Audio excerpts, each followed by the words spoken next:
Vamos a estar con la ayuda del Señor meditando en Daniel, capítulo 3,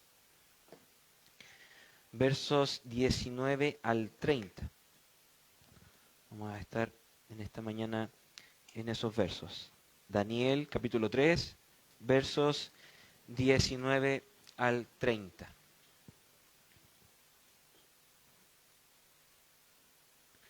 Si lo encontró, entonces vamos a dar lectura a la palabra del Señor. Entonces Nabucodonosor se llenó de furor y demudó su semblante contra Sadrach, Mesach y Abed-nego. Reaccionó ordenando que se calentara el horno 7 veces más de lo que acostumbraba calentar, y mandó que algunos valientes guerreros de su ejército ataran a Sadrach, Mesach y Abed-nego y los echaran en el horno de fuego ardiente. Entonces estos hombres fueron atados y arrojados con sus mantos, sus túnicas, sus gorros y sus otras ropas en el horno de fuego ardiente. Como la orden del rey era apremiante y el horno había sido calentado excesivamente, la llama del fuego mató a los que habían alzado a Sadrach, Mesach y Abed-nego. Pero estos tres hombres, Sadrach, Mesach y Abed-nego, cayeron atados en medio del horno del fuego ardiente. Entonces el rey Nabucodonosor se espantó y levantándose apresuradamente preguntó a sus altos oficiales: ¿no eran tres los hombres que echamos atados en medio del fuego? Así es, oh rey, respondieron ellos. Miren, respondió el rey, veo a 4 hombres sueltos que se pasean en medio del fuego sin sufrir daño alguno. Y el aspecto del cuarto es semejante al de un hijo de los dioses. Entonces Nabucodonosor se acercó a la puerta del horno de fuego ardiente y dijo: Sadrach, Mesach y Abed-nego, siervos del Dios Altísimo, salgan y vengan acá. Entonces Sadrach, Mesach y Abed-nego salieron de en medio del fuego.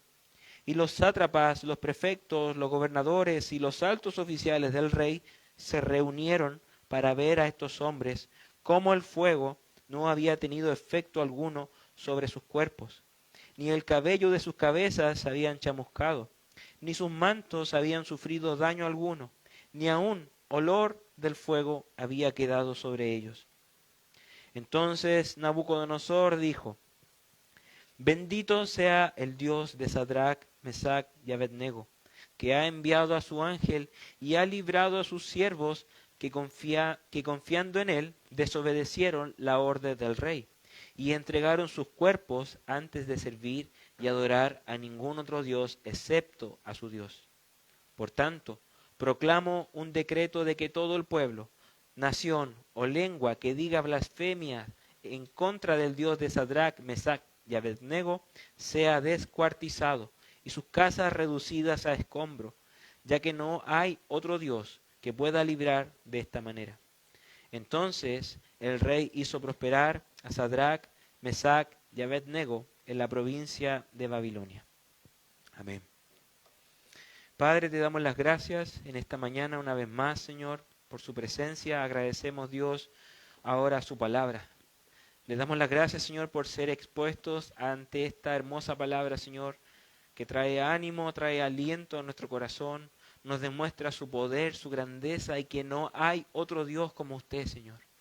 Le pido, Padre, que esta palabra pueda llegar a nuestros corazones, pueda alojarse en él, Señor, pueda hacer estragos en nuestra vida, pueda modificar nuestra forma de ver y de vivir, incluso el mundo, vivir la vida, Señor. Y nos ayude, Señor, a poder vivir esta vida que usted nos ha dado con mayor fe, con mayor devoción y admiración de usted, Señor, con mayor sujeción en su palabra, Señor, con mayor obediencia ante usted, Señor, y con mayor amor también para usted, Señor. Le pido, Dios, que me ayude a predicar esta palabra y que nos ayude a todos nosotros, Señor, a poder entenderla y poder aplicarla, Señor. Le damos las gracias, Padre, y se lo pedimos en el nombre de Cristo Jesús. Amén. Mi hermano, ¿usted se imagina que con tan solo una respuesta que usted pueda dar, una simple oración, una simple sí o un no, usted pueda desatar toda la ira de una persona sobre su vida? ¿Usted se imagina que diciendo una simple respuesta como yo decido servir a Cristo y que por esa simple respuesta toda la ira y todo el enojo de otra persona caiga sobre usted.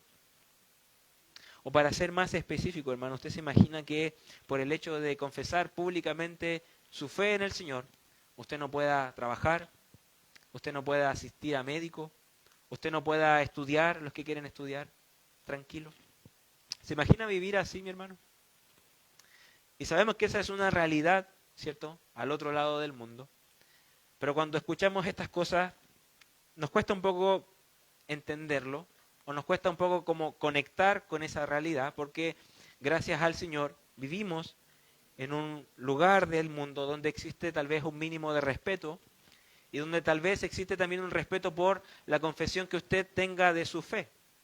Sabemos que en este país hay libertad religiosa, y usted puede abiertamente decir, yo soy cristiano, yo soy católico, yo soy musulmán, yo soy agnóstico o ateo, y nada le va a pasar. Pero también debemos saber, y me recordaba mucho la predicación del domingo pasado, de que hay lugares en el mundo donde esto tan sencillo, tan abierto como se ve, en otros lados no es posible. Por el simple hecho de usted confesar de que es hija o es hijo de Dios, eso le puede causar arrestos, cárceles, persecución, maltrato, burlas y muchas veces muerte también, querido hermano. Y eso fue lo que estaban pasando estos hombres. Ya vimos que eran jóvenes, pero jóvenes ya avanzando en edad, Sadrac, Mesac y Abednego, en una anterior predicación que se había hecho en Daniel capítulo 3, donde el rey tuvo la gran idea de construir una estatua, ¿cierto? Y que todo el pueblo debía, ¿qué cosa? Adorar esa estatua. Todo el pueblo debía rendirle honor a esa estatua. Y todos lo habían hecho. Cuando uno lee los versos anteriores, uno se da cuenta de que un heraldo dio un comunicado a Babilonia y dijo, todos deben venir y adorar y estar presentes en la gran inauguración de esta estatua. Y todos fueron. Toda la nación fue. Salvo estos hombres, Sadrac, Mesac y Abednego. Ellos se rehusaron y rechazaron esta oferta que el rey o el imperio les estaba dando de venir y adorar a esta estatua. Y el desarrollo del capítulo 3 nos muestra cómo estos jóvenes se oponen ante esta imposición del imperio de Babilonia, y ellos declaran no arrodillarse y no adorar a esta estatua porque su adoración le pertenecía al Señor. Y ellos dijeron abiertamente, con valentía, que no se iban a postrar ante esta estatua. Y por lo tanto eso va a traer consecuencias. Esa convicción, esa fortaleza de fe, iba a traer consecuencias. Y lo que nosotros acabamos de leer, mis hermanos, de los versos 19 en adelante, vamos a ver cuáles fueron esas consecuencias, pero cómo Dios, y como dice el título del sermón, libró de este horno de fuego a estos hombres.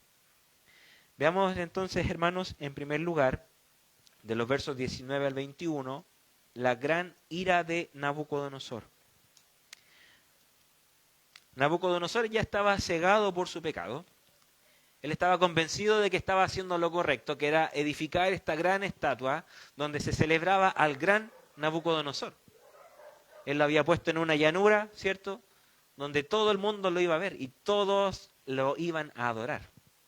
Y piensen cómo tuvo que haber dolido para Nabucodonosor que 3 hombres dijeran, nosotros nos vamos a ir a adorar a esa estatua que tú levantaste. Un hombre que estaba acostumbrado a que él dijera, tráeme esto, y llegaba. Un hombre que estaba acostumbrado a decir, quiero esto, y esa cosa llegaba. Ahora este hombre da una orden, pero vemos que 3 personas rechazan esa orden. Entonces eso tuvo que haber pegado y haber dolido, ¿no es cierto?, en el corazón arrogante y orgulloso que tenía Nabucodonosor. Él ya los había amenazado, ya les había advertido cuál iba a ser el final. Él les dijo, si ustedes no se inclinan y no se postran ante esta estatua, su final va a ser consumados y ser quemados. ¿Están dispuestos por su fe a pagar ese precio? Estoy parafraseando, ¿cierto?, los versos anteriores. Y estos jóvenes dijeron, no nos vamos a postrar. Incluso tenemos fe en que Dios nos puede librar de este castigo doloroso. Pero es más, Si Dios decide no librarnos, ¿no es cierto?, de ese castigo, aún así no nos vamos a arrodillar ante esa estatua. Entonces Nabucodonosor ya tenía zanjado cuál iba a ser el castigo para ellos. Iban a ser quemados y lanzados a un horno de fuego. Esta era una práctica para el pueblo de Babilonia. Cuando uno, por ejemplo, busca en las leyes de Babilonia, incluso en este famoso código de Hammurabi, que es un código bastante antiguo, donde toda la región de Mesopotamia se regía bajo ese código, ya estaban las leyes también civiles de ese pueblo, uno puede encontrar que ahí ya estaba inscrito en el código de Hammurabi la pena de muerte por incineración, perdón. O sea, quemar a alguien vivo. Eso ya estaba ahí. Era parte de su código penal, era parte de sus leyes, el quemar a personas vivas. Y el lugar de castigo, el lugar donde iban a ser expuestos estos hombres, era un gran horno de fuego.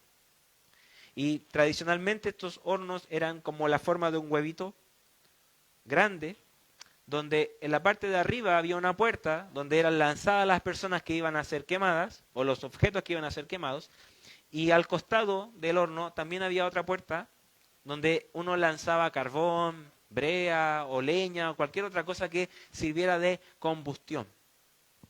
Y ahí es donde Nabucodonosor dijo, vamos a lanzar a estos jóvenes y vamos a darle un castigo que sea ejemplificador. O sea, que no quepa duda al reino de que yo lo que digo lo cumplo. Y que, recuerden, él dijo, no va a haber Dios que pueda librar a ustedes de este gran castigo.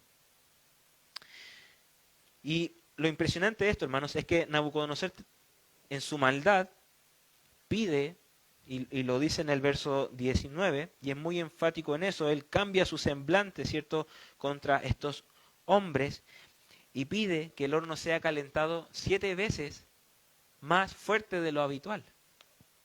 O sea, que no quede carbón, que no quede leña suelto por ahí, no, echen todo dentro del horno para que ese carbón arda como nunca y pueda despedazar, puedan quemar y reducir a cenizas a estos hombres. No solo eso, hermano, sino que uno ve que además estos hombres fueron lanzados a este horno de fuego atados. No dice si fue atado de pies, manos o ambas cosas, ¿cierto? Pero aún así fue bastante inhumano lanzar a estos 3 hombres atados dentro de este horno de fuego. El fuego, mis hermanos, es un regalo del Señor, es una bendición.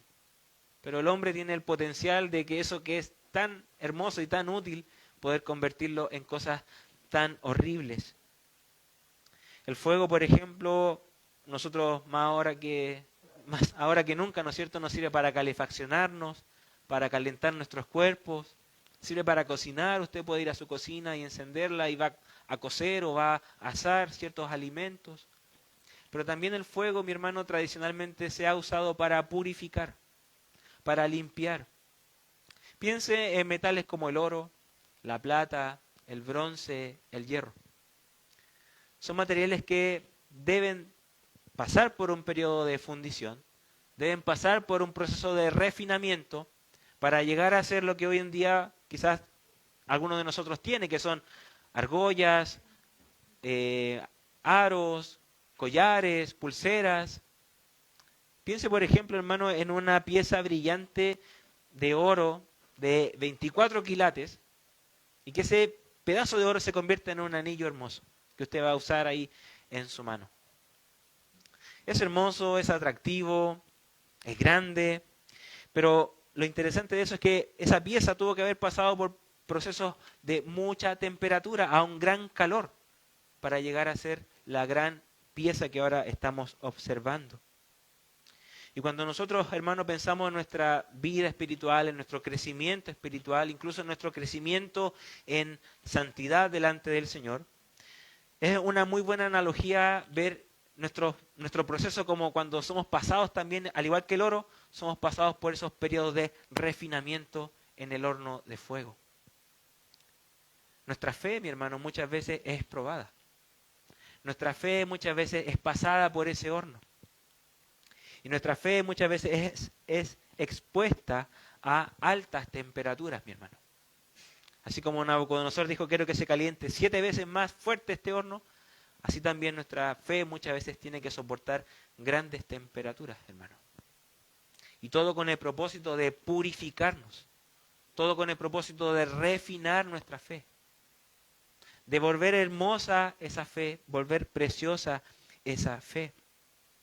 El apóstol Pedro, en primera de Pedro, en capítulo 1, verso 7, nos dice, para que la prueba de la fe de ustedes, más preciosa que el oro que perece, aunque probada por el fuego, sea hallada, que resulta en alabanza, gloria y honor en la revelación de Jesucristo.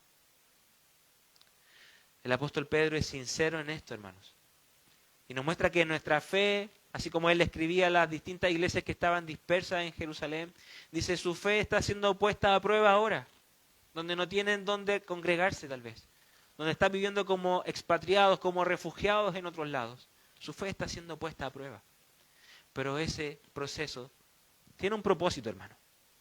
Y es que su fe sea hallada más preciosa que cualquier cosa, cualquier oro, cualquier hierro, cualquier metal. Ese es el propósito, hermano. Poder purificar y perfeccionar nuestra fe. Ahora les pregunto a ustedes, hermanos, ¿se han sentido así alguna vez? ¿Han sentido que por sus convicciones, por su fe en el Señor, por sus creencias, o tal vez por apartar este tiempo incluso de un día domingo en la mañana y acudir a la iglesia a congregarse, has sentido o has visto con tus ojos, hermanos, el menosprecio de los demás? ¿Has sido testigo quizás de críticas de otros? ¿Te han hecho sentir como que prácticamente estás perdiendo el tiempo, hermano, con congregarte, con acudir al Señor o con depositar tu fe en Él? ¿Te han hecho sentir así, hermano, alguna vez? A mí sí, varias veces. ¿O has visto como, por ejemplo, familiares, hijos, esposos o esposas te han dicho, pero pierdes tu tiempo tal vez con el Señor, pierdes tu tiempo tal vez orando al Señor? Pierdes tu tiempo yendo a ese lugar donde sí puedes cantar, estar bien un momento, pero luego tu vida continúa, tu vida sigue. Estás perdiendo el tiempo. Y no nos damos cuenta, hermano, pero eso es una prueba de nuestra fe. Ese es el horno donde nuestra fe está pasando.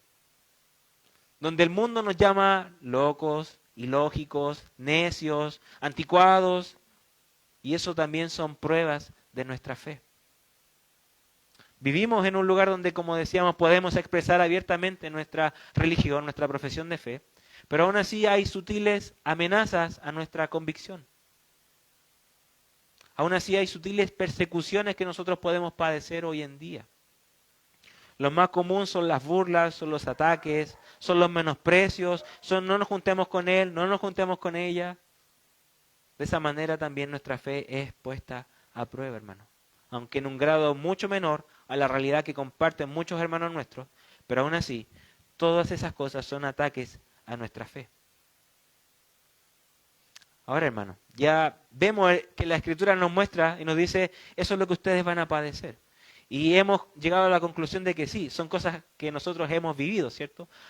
Las burlas, los ataques, los menosprecios, por causa de nuestra fe. Y quisiera animarte, hermano, a considerar lo siguiente. A no considerar eso que tú estás viviendo como un castigo del Señor. A no ver incluso la experiencia de estos 3 hombres lanzados al fuego como un castigo del Señor para ellos. No, mi hermano. Te invito a que le des otra lectura y consideres eso como una confirmación para tu vida. ¿Una confirmación de qué, hermano? Una confirmación de que tú no vas por el patrón o por el conducto que el mundo te dice que debes andar. Recuerden que ellos llegaron al horno de fuego porque negaron seguir las órdenes de Nabucodonosor. Y cuando tú, mi hermana, mi hermano, seas probado por tu fe, debes decir, esta es una confirmación entonces de que yo no voy donde el mundo quiere que yo vaya. No hago lo que el mundo quiere que yo haga. No digo lo que el mundo espera que yo diga. No, sino que mis pies y mi caminar están en el verdadero camino que es Jesucristo. Y esa va a ser una señal para ti, mi hermano. Y va a confirmar de que verdaderamente está siendo contracultural, está siendo algo contrario tal vez a esta época, a este siglo, y te está ciñendo y te estás guiando y es la palabra del Señor la que te está conduciendo a poder caminar y poder seguir a Cristo. Considera la prueba de tu fe, mi hermano, como una señal, como una confirmación para tu vida y que eso pueda incluso animarte a decir, vale la pena quizás soportar este menosprecio, vale la pena quizás que ya no me quede ningún amigo o ningún familiar cerca mío, vale la pena, porque estoy en el camino correcto, estoy caminando hacia Cristo.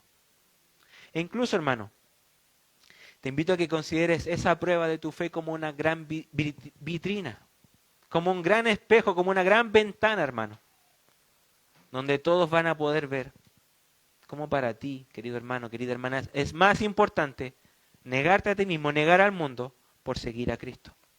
Cuando tú te niegas, lo que ven y lo que ve el mundo no es tan solo a ti, ¿no es cierto? Sino que ven al Dios por el cual vale la pena dejarlo todo.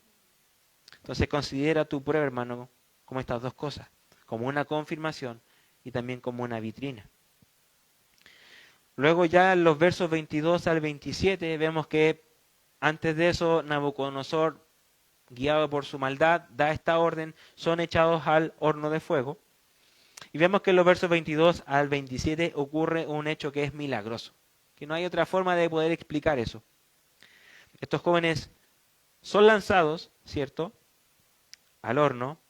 Y fíjese lo que nos dice el verso 22. Dice que cuando el rey da la orden, como era tan apremiante, él estaba tan molesto, tan enojado con ellos, que el horno había sido calentado excesivamente. E incluso mató a estos valientes soldados que antes habían amarrado a estos hombres. Ahora, con tan solo acercarse a la puerta del horno, estaba tan fuerte esas llamas que acabaron con sus vidas. Y aquí viene lo asombroso, hermano. Fíjese lo que nos dice el verso 24 y 25. El rey ve una escena que lo deja pasmado, lo deja boquiabierto y dice, ¿no eran 3 los hombres que echamos atados en medio del fuego? Así es, oh rey, respondieron ellos. Miren, respondió el rey, veo a 4 hombres sueltos que se pasean en medio del fuego sin sufrir daño alguno. Y el aspecto del cuarto es semejante al Hijo de los dioses. ¿Te imaginas algo así, hermano? Una escena donde hay un horno que no puede más del calor. Un horno donde con solo acercarte esas grandes llamas te pueden atrapar y te pueden quemar. Había un olor a fuego, un olor a todo, a leña quemada, a brea, a carbón. Algo que quizás me imagino que tenían que ver de muy lejos porque estando cerca se podían quemar. Pero te imaginas que viendo hacia adentro, ahora ves que hay 4 personas caminando ahí. Y pareciera que no les pasa nada porque están caminando, además ya no están atados. ¿Te imaginas ver algo así, hermano? ¿Cómo explicamos eso que está pasando dentro del horno? No hay quizá una respuesta lógica a eso. ¿Cómo comprender eso que nuestros ojos están viendo o ahora imaginando? Ver a 4 hombres caminando dentro del horno de fuego. Este fuego que hace poco consumió a unos soldados en la puerta, pero ahora vemos que adentro hay 4 hombres caminando. El rey no logra distinguir bien, además, qué es lo que estaba pasando adentro, pero dice, estoy contando mal o bien, veo a 4 ahora. Hay 4 personas. Eran 3. Los mandamos adentro, pero ahora veo a 4 personas. Y frente a eso, hermano, hay hartas posturas, o 2, digamos, que son como las más populares, que nos dicen que este 4.º hombre que estaba adentro con Sadrac, Mesac y Abednego, era una manifestación de Cristo, una preencarnación de Cristo. Cristo presente dentro del horno de fuego con estos 3 hombres. En Éxodo 14, capítulo 14, verso 19, vemos que el ángel del Señor es quien guía, cuida y dirige al pueblo de Israel en medio del desierto. Ahí tenemos al ángel del Señor, que también se le atribuye a Cristo. O, por ejemplo, uno de los más famosos es esta pelea, esta batalla que tiene Jacob en Génesis capítulo 32 con un ángel. ¿Se acuerdan? Esta pelea que duró toda la noche. También muchos le atribuyen que ese ángel era Cristo preencarnado. Pero la verdad, hermanos, es que no hay mucha seguridad en eso, por eso siempre hay más de una postura. Y algunos dicen que no fue Cristo preencarnado, sino que fue un ángel enviado por el Señor para poder ayudar y asistir a estos hombres. Recordemos a Lot, quien fue advertido por ángeles que Dios envió, ¿cierto?, para que escapara junto a su familia, porque Sodoma y Gomorra iba a ser destruida. También en el Nuevo Testamento, el autor de Hebreos, en el capítulo 1, verso 14, nos habla acerca de los ángeles y dice, ¿no son todos ellos espíritus ministradores enviados para servir por causa de los que heredarán la salvación? O sea, el autor de Hebreos nos dice, hay un mundo que es espiritual, donde están los ángeles, pero también son enviados por Dios y son usados por Dios para poder servir y ministrar a los que van a heredar la salvación. Por eso, hermano, hay dos posturas. Algunos dicen, el cuarto hombre era Cristo, o este cuarto hombre simplemente era un ángel. Pero lo importante, hermano, más allá de concentrarnos quizás en el debate o cuál sea mi postura, lo que debemos ver y lo que debemos retener de esto, ¿cierto?, es que Dios protegió a estos hombres. Dios acompañó y salvó incluso a estos hombres de este horno de fuego. Y lo que podríamos decir incluso es que Dios está presente con los suyos, incluso a través del fuego, incluso a través de las llamas. Dios está ahí presente. Dios protegió a estos hombres y pudieron salir del horno, imagínense, sin ni siquiera olor a quemado. Cuando usted ha hecho un asado alguna vez, me imagino que está dándole ahí vientecito y queda pasado a carbón. Sabe al tiro uno que viene de hacer el fuego. Uno queda todo chamuscado, las manos negras. La palabra del Señor nos dice que estos hombres no tenían ni siquiera olor a quemado. Sus ropas estaban intactas, su pelo no estaba chamuscado. Con eso nos debemos quedar, hermanos, de que Dios está presente con los suyos, incluso en medio del fuego, en medio de las llamas. Hace poco escuché la experiencia de un pastor, que ayer me acordaba harto de esto por las noticias que vimos, de un pastor que era misionero en Irán. Y como muchos sabemos, la realidad allá no permite que nosotros como acá podamos congregarnos, difundir los cultos, transmitir los cultos, todo eso está totalmente prohibido. Allá la religión oficial es la religión musulmana, entonces hacer esto obedece a la pena de muerte.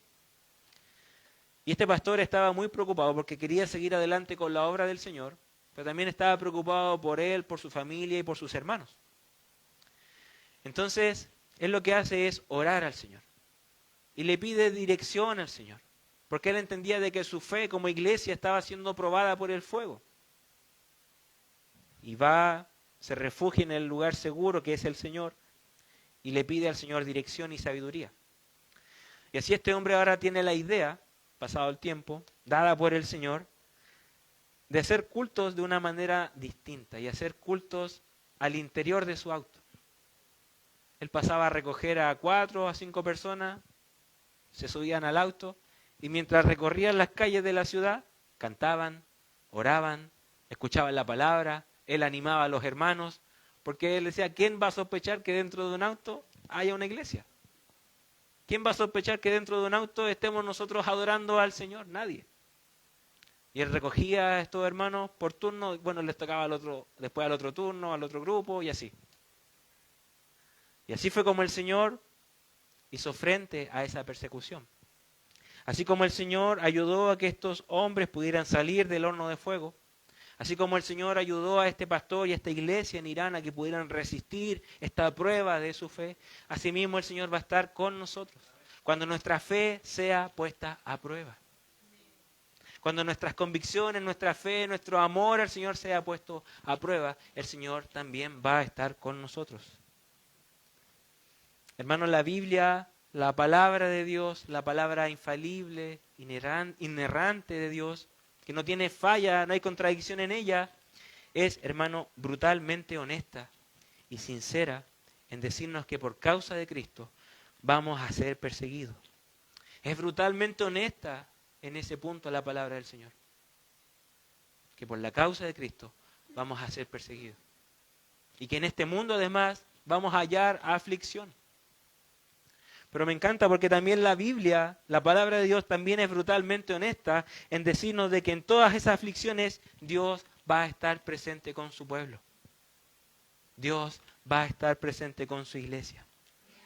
El Salmo 23, famoso Salmo en verso 4 nos dice, aunque ande en valle de sombra y de muerte, no temeré mal alguno, porque tú estarás conmigo, tu vara y tu cayado me infundirán aliento. El salmista no niega esta realidad. No dice que vamos a ser inmunes ante la amenaza, invisibles ante la persecución, no. Lo que él recuerda es que en medio del valle de sombra y de muerte, atravesando por ese valle, Dios va a estar con nosotros. Dios estuvo con el salmista y la vara y el cayado del buen pastor fue quien lo guió y quien lo sostuvo. Por eso, hermano, nuevamente te animo a que consideres la prueba de tu fe como la oportunidad donde Dios pueda glorificarse en ti. La oportunidad donde Dios pueda mostrar su poder en ti. Quizás tú tienes miedos porque, claro, seguir a Cristo te va a costar menos amigos. Seguir a Cristo quizás te va a costar no invitaciones a ciertos eventos familiares porque este familiar se pone en la mesa a hablar de Cristo y no lo queremos invitar.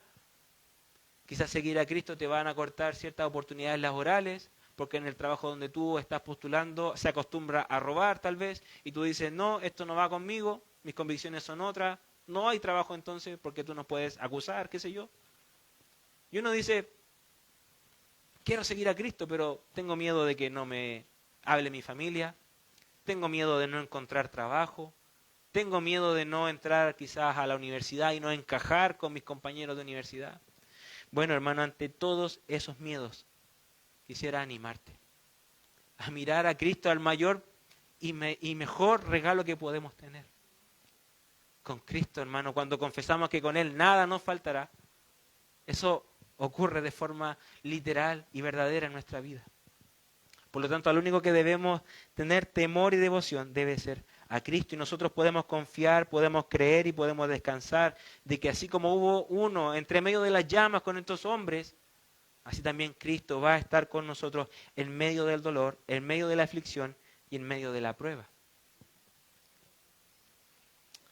Finalmente, hermanos, los versos 28 y 30, vemos ahora cómo Dios entonces libra a sus hijos y también los libra de la muerte, pero también los libra de sus enemigos. Versos 28 al 30. Dios les concedió a estos jóvenes el ser librados de la muerte, poder salir del horno de fuego. Y Dios lo que demostró acá es que Él es más fuerte que cualquier decreto, cualquier rey, cualquier hombre. Y sí, Él puede salvar la vida de estas personas. Recuerden, Nabucodonosor dijo, no va a haber Dios que los libre de este castigo. Bueno, Dios demostró lo contrario. Y Dios demostró que Él sí tiene el poder. Y al igual que al final del capítulo 2, ¿se acuerdan cuando Daniel reveló, interpretó el sueño del rey y el rey quedó asombrado y dijo, oh, este es el verdadero Dios? Y parece que ahora se le olvidó. Pero ahora hace lo mismo y declara que no va a haber otro Dios salvo el Dios de Sadrac, Mesac y Abednego. Veamos el verso 29, dice, por tanto proclamó un decreto de que todo pueblo, nación o lengua que diga blasfemia contra el Dios de Sadrac, Mesac y Abednego sea descuartizado y sus casas reducidas a escombro, ya que no hay otro Dios que pueda librar de esta manera. Nabucodonosor había quedado asombrado por lo que sus ojos estaban viendo. Y estaba también asombrado de ver cómo la vida de estos jóvenes Dios las conservó, pero estaba asombrado de la integridad de estas personas. Y de ver cómo ellos entregaron sus propios cuerpos, su vida, por causa de su fe. Por eso Nabucodonosor honra al Dios de estos hombres, pero ahora nuevamente honra a estos hombres y los pone nuevamente en lugares importantes de autoridad ahí en Babilonia.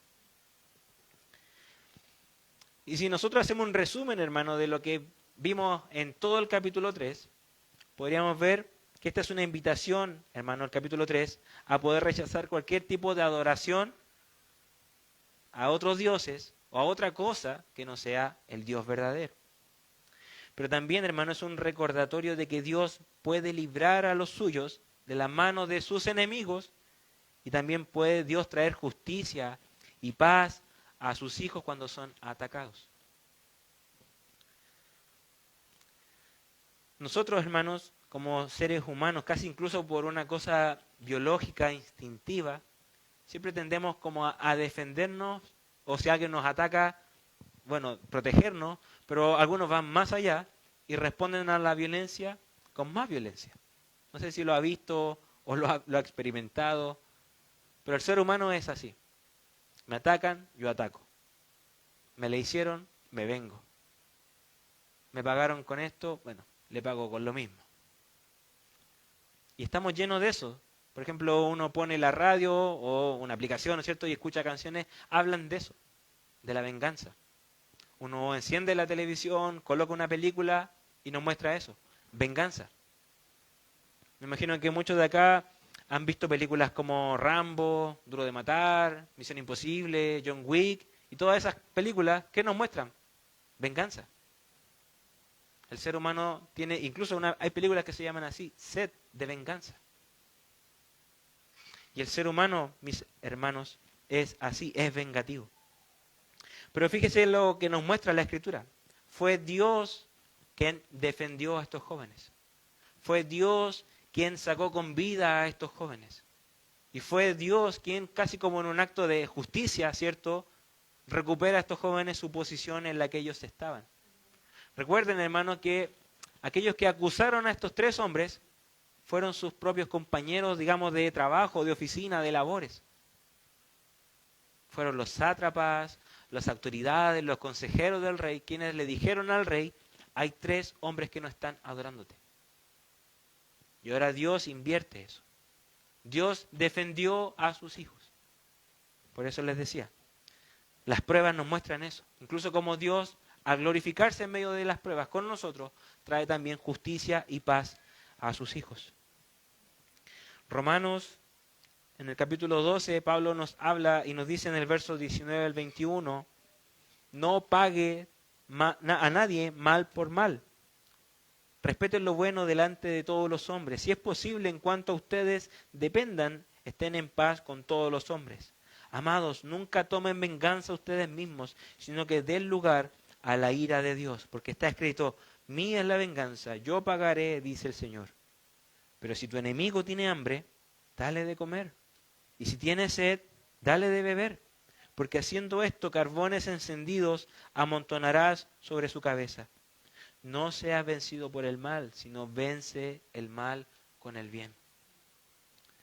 Esto nuevamente va contra la cultura, va contra la época, va contra la cosmovisión de este siglo. Y cuando usted vive esta palabra y la hace viva en su vida, ¿cierto? Y puede perdonar a su enemigo, lo que está haciendo también es vivir contrario a esta época, contrario a este mundo. Y nuevamente viviendo bajo los mandamientos que el Señor le ha dado. Esa frase, hermano, que a veces usamos como broma y decimos, bueno, del Señor es la venganza, apróntate. Mi hermano, es una frase que no la debemos tomar como algo trivial, sino que es una realidad. Cuando nosotros como hijos o hijas de Dios descansamos y entregamos a Él, y le dejamos a Él nuestras cargas, nuestra aflicción, nuestras pruebas, Dios se encarga. Dios resuelve. Dios puede también traer justicia a situaciones que son injustas. Y tú quizás te preguntas, pero ¿por qué razón yo no debiese enojarme? ¿Por qué razón yo no debiese vengarme de esta persona que se me hizo tanto daño, tanto mal? ¿Qué me motivaría? A ver, dame una buena razón. ¿Qué me motivaría a mí a perdonar a este que es mi enemigo y me ha hecho tanto mal? Bueno, hermano, la razón que todos debiésemos tener es porque haciendo eso estamos aplicando lo que Dios también aplicó con nosotros. Recuerden, hermano, nosotros éramos enemigos de Dios. Estábamos en una posición donde constantemente estábamos atacando a Dios, ofendiendo a Dios. Y usted estaba en una condición no de hijo o de hija de Dios, sino que de enemigo de Dios. ¿Y Dios qué hizo con nosotros? Tuvo compasión, tuvo misericordia, y por medio de Cristo nos libró de ese horno de fuego donde todos nosotros, sin excepción, íbamos caminando. Entonces tú te preguntarás, ¿cuál es la motivación ahora para yo perdonar a mi enemigo? ¿Cuál es la motivación ahora para yo dar vuelta a la página y confiar en el Señor y descansar en Él de que Él va a hacer justicia? ¿Cuál es la motivación? La misma motivación con la que Dios te perdonó. Por gracia, por misericordia, no mereciéndolo, solo por Cristo, solo por Él. Nosotros ahora tenemos paz y reconciliación con el Padre. Por eso, hermano, ahora ya finalizando, quisiera animarte a considerar quizás alguna situación donde tengas enemistad con alguien. Decir enemigo quizás es mucho, pero quizás una situación donde tengas enemistad con una persona, donde haya contienda, donde haya diferencia, donde incluso por tu fe te han burlado, se han burlado de ti, te han atacado, te han hecho menosprecio, y la tentación nuestra es responder tal vez con lo mismo. Y te animo, hermano, a orar por esa persona. Te animo, hermano, a predicarle el evangelio tal vez a esa persona si es tu oportunidad de hacerlo. Te animo, hermano, a decirle al Señor, Señor, pongo en oración a esta persona, pongo en oración a este jefe que me ha hecho la vida imposible, pongo en oración, Señor, delante de ti a este vecino o a esta vecina que por causa de mi fe me molesta, pongo a esa persona en oración, Señor. Y pido, Dios, que tú la salves, que tú la rescates del horno de fuego hacia donde van sus pasos. Te invito, hermano, a que consideres esas pruebas de tu fe como la oportunidad también para mostrar el evangelio y mostrar la misericordia que Dios tuvo contigo. Poder mostrar esa misma misericordia con otros. Pero ahora, hermano, si quizás alguno de acá está escuchando eso y dice, amén, amén, pero yo no me siento aún libre de ese horno de fuego. Siento que aún no estoy al 100% convencido de que Dios me libró de ese horno, sino que tengo dudas de mi salvación, tengo dudas de si yo he escapado de ese horno de fuego. Entonces a ti, hermano o hermana, te animaría a ver la experiencia de estos tres hombres y ver cómo Dios sí tiene el poder y sí puede sacarte de ese horno de fuego. Dios sí puede salvar tu alma, querido hermano, de ese horno de fuego, de ese horno donde arderá por siempre, donde ya no va a haber oportunidad para salir de ahí. Ahora está la oportunidad. Ahora es el tiempo, querido hermano. Por lo tanto, si aún tienes dudas, te invito a probar al Señor, probar a Cristo, ir a Él. Y vas a darte cuenta como Cristo sí puede sacarte de esas llamas, puede librarte de ese fuego, y Él sí puede perdonar nuestros pecados. Amén. Te invito, hermanos, a que oremos al Señor. Padre, te damos las gracias en esta mañana, Señor, por esta palabra. Gracias por este mensaje, Señor. Gracias por el testimonio de estos hombres, Señor, que valientemente se negaron, valientemente rechazaron la oferta de este mundo con tal de servirle a usted, con tal de seguirle a usted, Señor. Y rogamos, Señor, que esa misma valentía, ese mismo vigor, esa misma confianza pueda estar en cada uno de nosotros, Señor. Que podamos rechazar a este mundo, rechazar cómo piensa este mundo, cómo vive este mundo, para poder vivir, Señor, delante de usted, como usted nos muestra en su palabra. Le pido a Dios que nos ayude, porque no es fácil también. Nos cuesta muchas veces decir que no. Nos cuesta muchas veces tener una actitud de valentía frente a ofrecimientos, frente a distintas posiciones, comentarios, opiniones, Señor. Pero ayúdanos, Señor, y fortalece esa convicción que hay dentro nuestra, Señor.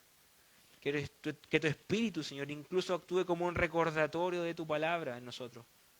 Y que cuando tengamos la oportunidad podamos anunciar de Cristo, podamos predicar su mensaje, Señor. Podamos amar a nuestros enemigos, Señor. Y podamos dejar todas nuestras pruebas, toda nuestra aflicción en sus manos, Señor. Oro también, Señor, y pedimos por la iglesia que hoy en día está sufriendo, Señor. Por la iglesia de Irán, Señor. Por la iglesia que quizás ayer fue bombardeada, Señor. O lugares donde quizás no se pueden reunir, Señor, y no pueden predicar su palabra. Rogamos por esos rincones, por esas iglesias, por esos hermanos, por esas hermanas, Señor. Para que tu amor también les sostenga y también les consuele, Señor.